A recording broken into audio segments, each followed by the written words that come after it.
So hello and welcome to another edition of the Time with Fred podcast. This is a podcast that challenges paradigms and mindsets that hold us back. I'm sure it goes without saying that this year, 2020, has been a year that many of us would like to put behind us because it is a year that shook the world, really, but particularly the United States of America. I'm sure if many of us had any idea or had been told that 2020 would be the year we're experiencing it now, we wouldn't believe it. But from the pandemic that have claimed slightly over a quarter of a million lives in the United States alone, through the politically charged season that we're experiencing, coupled with the racial tension that we've all experienced here, I'm sure it goes without saying that it's left us anything but united.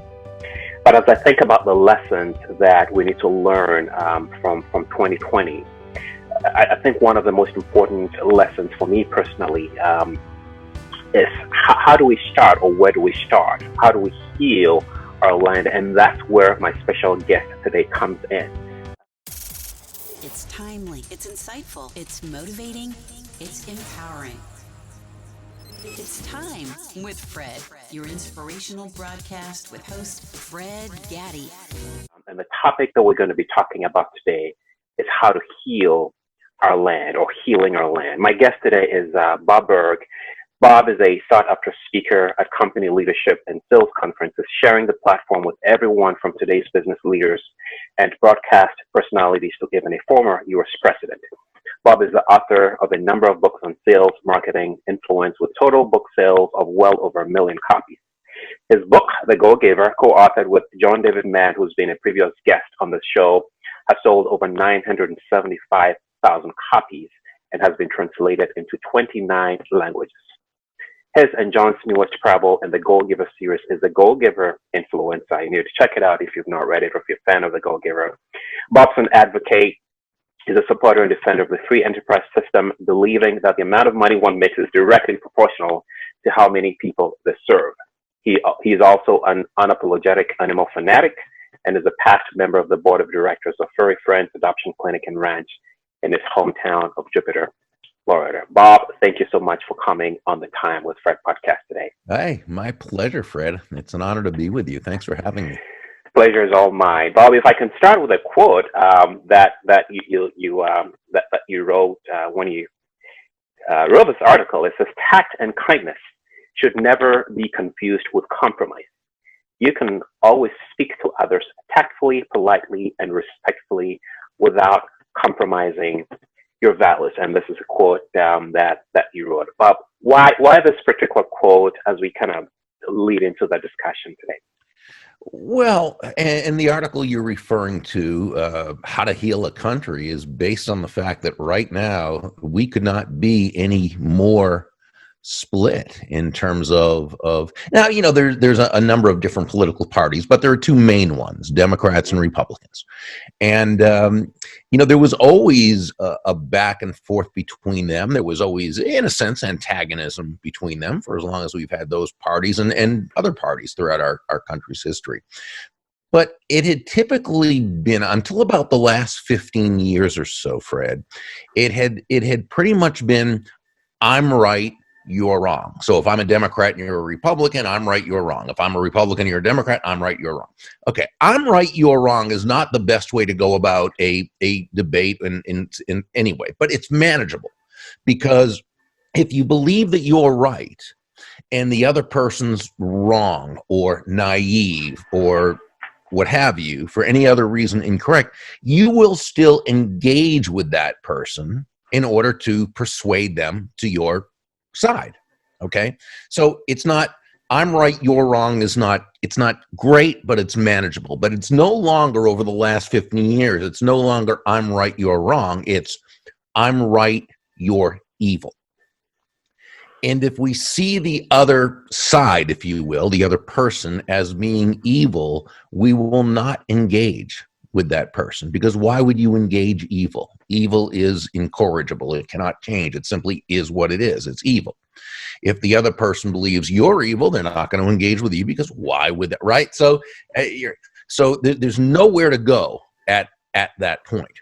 Now, because of the way that if we can use the word loosely, communication has now become, it's almost as though if you're kind to someone and speak respectfully, it must mean you're weak, or it must mean you don't hold to principles. Because if you really did, you'd never speak respectfully to someone else, right?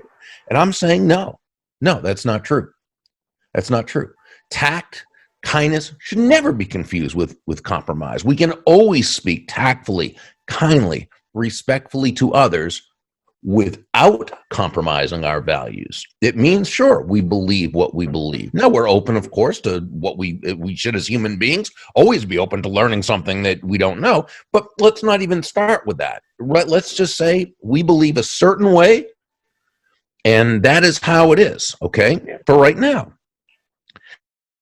But we can still speak with kindness, tact, and respect to the person. In other words, one does not deny the other, right? There's no dichotomy. You're either respectful or you stand on principle. No, you're both. It's an and. You are respectful and you stand on principle. And I think we need to start there. Absolutely. Well, and you bring up an important point, which I have, in following everything else that's transpired and watching both sides. I am not.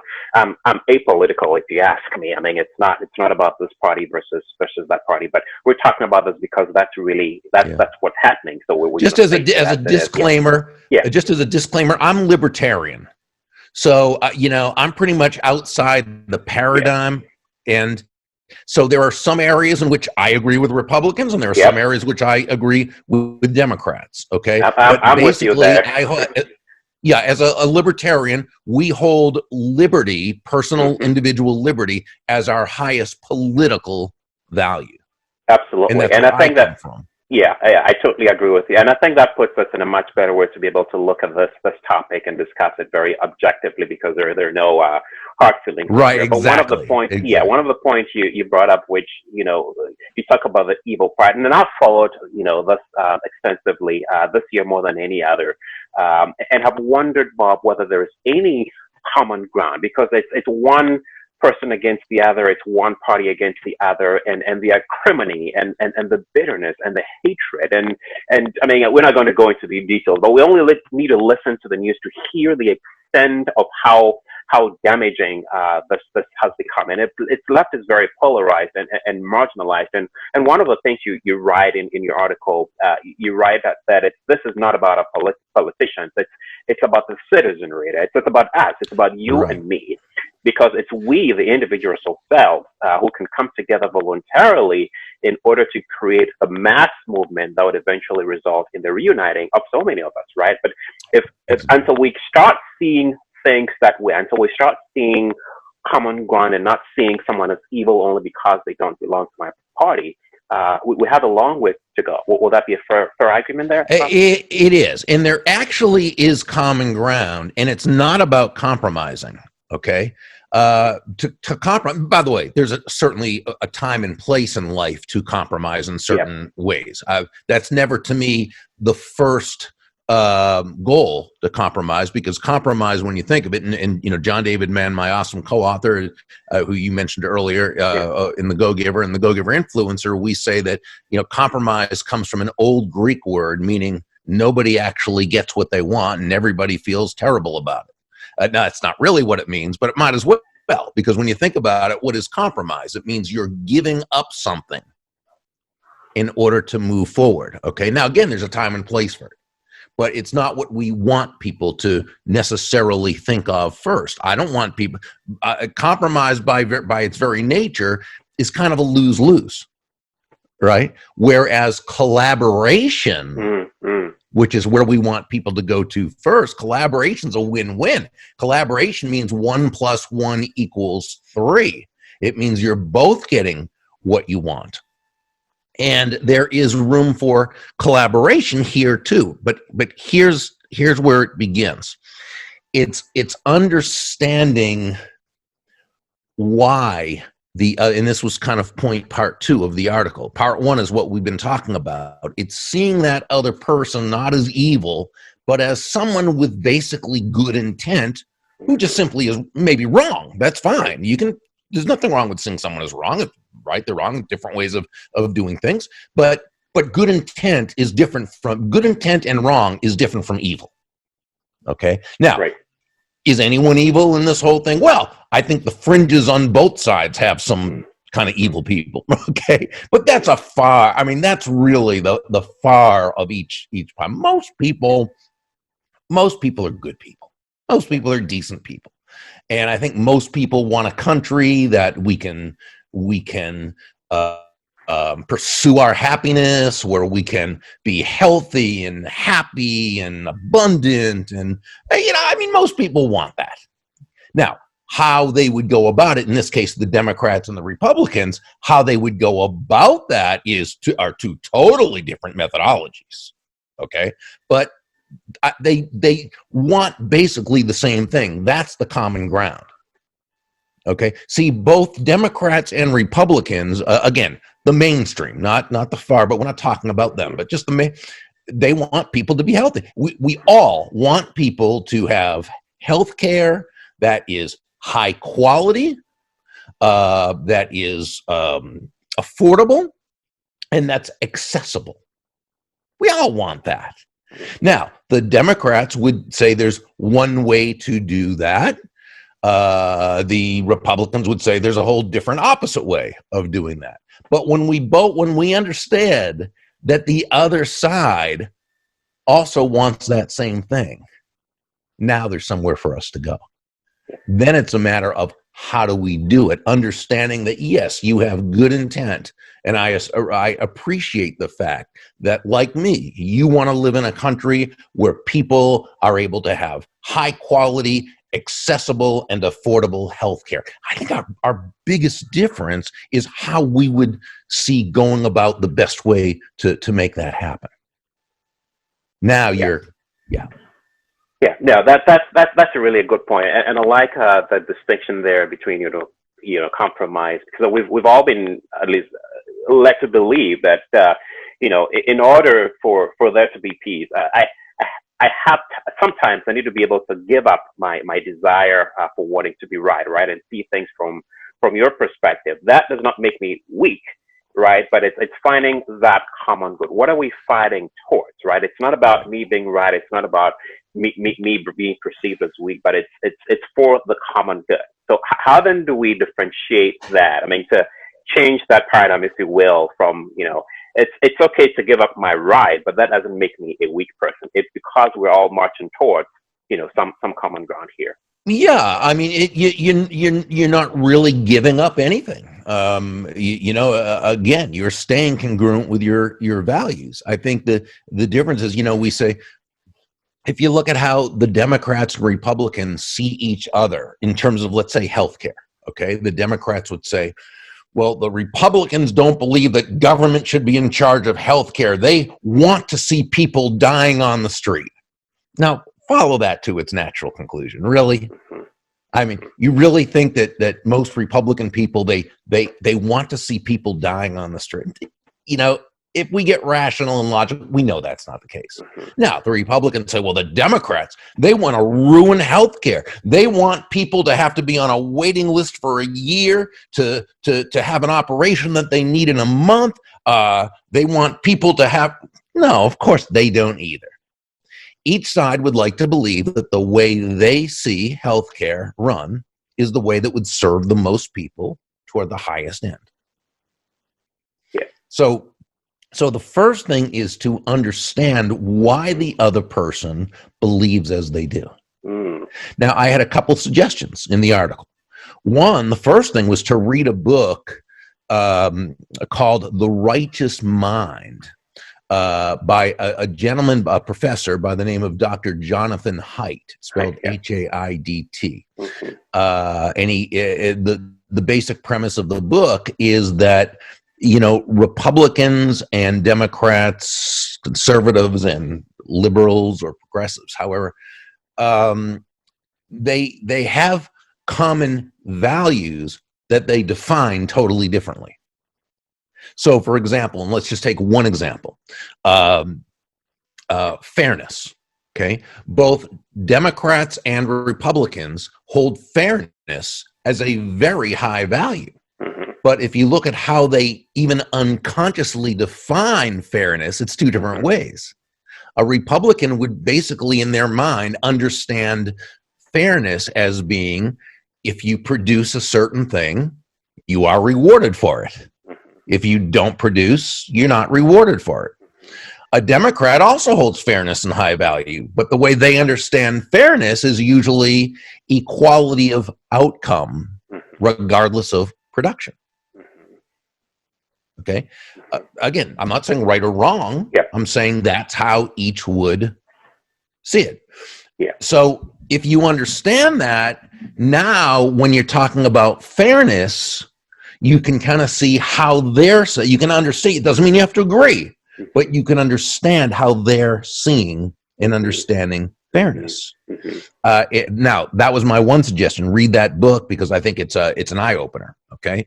Now, the other thing I said is, if you happen to read, listen to, watch the same broadcast media all the time, the ones that happen to agree with what you already believe, you are in that quote unquote echo chamber, and you can't get out of it. Yeah. Okay.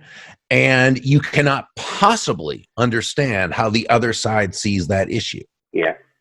So what I suggest is, if you watch Fox News, all the time, watch MSNBC. Now, let's say you're a Democrat and you watch Fox News. The temptation is to watch it and listen to them and say, oh, what a bunch of morons. Oh my gosh, these climate denying, science denying, this, how can they even? Well, if you do that, you're really not getting any understanding. Right. Okay. The same as if you are a Republican and you're watching CNN or MSNBC and you're saying, oh man, these socialist morons. Are they looking to just absolutely have our system crumble out of the, well, if you do that, again, you can't learn anything. You cannot learn how they're thinking.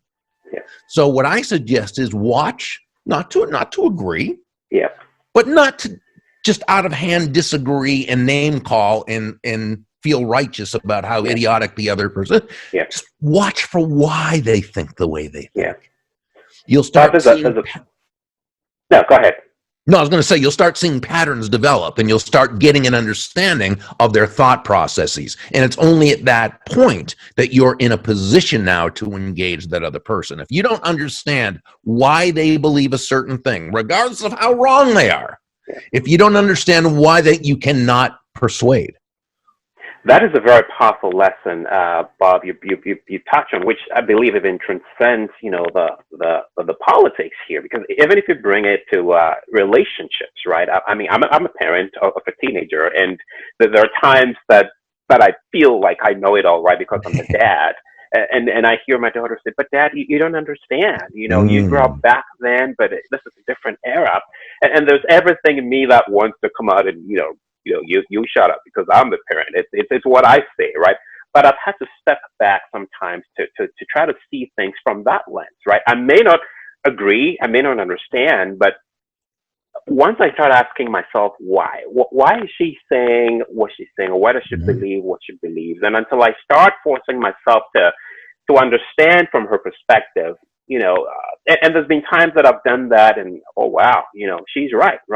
But as long as I stand my ground and believe that my word is the final say, there is always this, conflict because I don't get her, she doesn't get me. And even, marriage, relationships, in the workplace, leader, subordinate, I think it cuts across all divides. So I think there's a powerful lesson here for all of us, really. I mean, even if we step outside of this political box to start seeing things from the other person's perspective, I think that's really one of the powerful ways we can get our land back on our world back to where we need to be. That's a powerful lesson there. No, thank you. Yeah. And it's interesting with what you were saying about your daughter and you being the final authority. And of course, Dr. Maxwell, who's one of your mentors, he would call that positional authority and say that that's never as persuasive, right? That's never as influential. and the person may have to comply. Yeah. But they're not committed to your idea. Yeah. So sure. Yeah. Now, I do agree that there's a time and place for that. As a leader, of course, you have to take the reins and absolutely. Absolutely. Yeah. Wisdom is knowing the difference, right? Absolutely. And so, other than understanding the why, what else, Bob, can help us get back on track, or kind of unify our country? So once we see them as being well-intentioned, okay, as opposed to evil, just well-intentioned but naive and wrong, and that's okay, but not evil, then that allows us to explore understanding why they feel the way they feel. Once we have a good grasp at that, now we can explore the issues with them. You've heard me say before that all things being equal, people will do business with and refer business to those people they know, like, and trust. Well, they'll also do business with or allow themselves to be engaged by or influenced by those people they know, like, and trust. So while ideas and the truths that you communicate about your position, while they're important, they don't persuade. Words don't persuade. People persuade.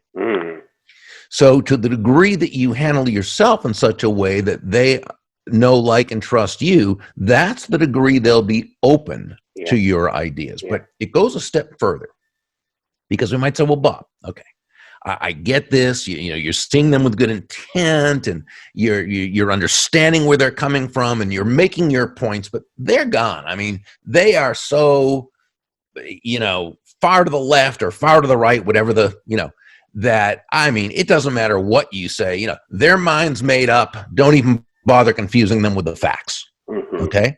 And by the way, that's a very realistic point, and that will be the case sometimes. But here's the thing. Typically, whether in person or especially online, there are many more people lurking and listening and watching and paying attention than there are actually engaged in the conversation. And most of those people are not so far to one side that they cannot be persuaded. Okay? Many of them agree with the left in some ways and agree with the right in other ways. I mean, but they're, they can be persuaded to your point of view. But here's what it takes. They're listening and they're watching to see how the two people engage with each other. Yes.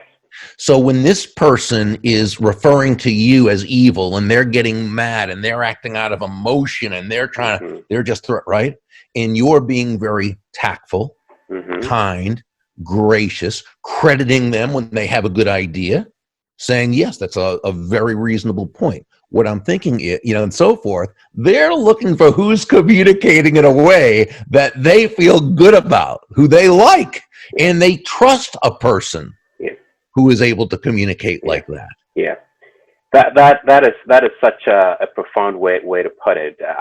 I'd venture to say, and I'm sure you'd agree, that it takes a lot of maturity, right, to be that person who continues to be fair, to stand for, and not cave in, right, to the other party. But then the question is, and I'll throw this out there, and I've heard this, I'm always trying, but the other person is not. I'm always the one giving in. I'm always the one extending that olive branch, and I'm not going to do it anymore. I'm not going to stoop that low. If they're not going to see it my way, then so be it, right? What does it take for one to continue to be the nice guy or nice girl, even if the other party is not playing ball? How do we? And this is where I think it gets a lot difficult, even in personal relationships, right? It's the wife or the husband, and one party is the one trying to yield and cave in, and the other parties, whether it's just being totally oblivious or not willing to do that. How do you overcome that challenge? Okay, so the first thing is I wouldn't look at it as giving in. I wouldn't give in. It's nowhere. Again, we're not in any way saying that you should agree with something that's not that isn't. Now, there are times when there's a very minor point, and you can concede a very, very minor point, okay, in order to make a bigger point. I mean, there's always a cost benefit analysis to any kind of, right? And so, if you keep making the other person wrong, they're going to resist. Okay, so you don't know. You don't want to do that. But at the same time, you also don't want to lie, and you don't want to say, no. And it's not a matter of that. It's always coming back to the point. It's very patiently coming back to the point. Again, I love your passion for wanting to blah, blah, blah, blah, blah. I think that's so admirable, which, by the way, it is. It's so admirable. How do you feel there would be a so-and-so, so-and-so if blah, blah, blah, blah, blah, blah. And so, see, you need to know your facts. Yeah. Again, it's not that facts sell, right? The people, right? It's right. Facts don't persuade, people persuade. But you still need to know the facts. Yeah. Because you need to be able to ask questions to that person and do it patiently and always frame it in a way that you respect their viewpoints, you respect their heart, you respect their desire for truth, you respect, right? And again, you've got the other people looking in. Now, if you get to the point, you say, well, first of all, as far as it being with one person who just no matter how much you engage with them one-on-one, they're not changing. Well, you've got to make a decision to yourself. Yeah. Do you want to keep engaging with them? They're just one person. Yeah. But here's why I like doing it a lot of times. Yeah. I like the practice. Yeah. The more infuriating a person can be, the better practice it is.